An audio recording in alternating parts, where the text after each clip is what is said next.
Good morning, everyone. It's a beautiful day in the Ozarks. It is Saturday, November 2nd at 7:10 in the morning. Welcome to my channel, Relearning to Draw at 55.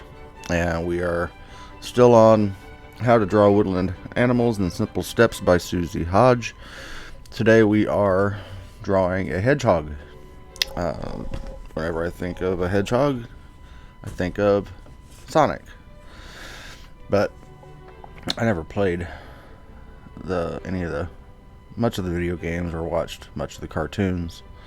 Just not my style of cartoons. I grew up watching on Saturday mornings the good old classics, Smurfs, Land of the Lost, which not a cartoon but still was fun.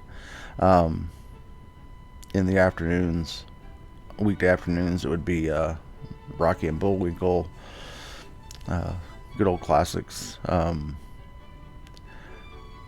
Saturday mornings were a good time.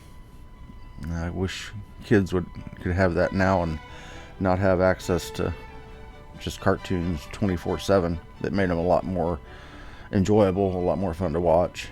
And I would get up. I guess I get up earlier now than I did then.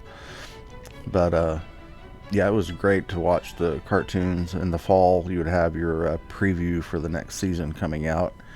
My brother and I would argue over which ones we thought were going to be the best. We were probably 50-50 on which ones stayed and which ones didn't.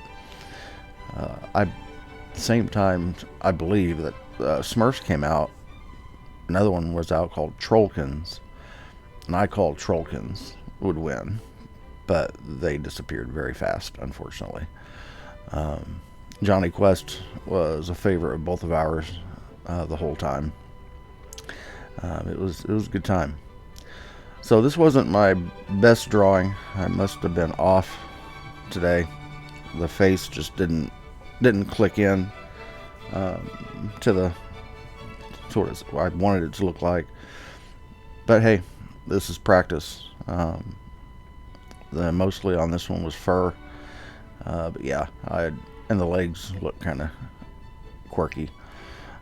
But there it is for you to see. Again, I encourage you to get into a hobby or back into one that you've enjoyed in the past. It is relaxing, even though you'll have your days where something just doesn't quite look right. So here's the final product, and I hope you have a great Saturday.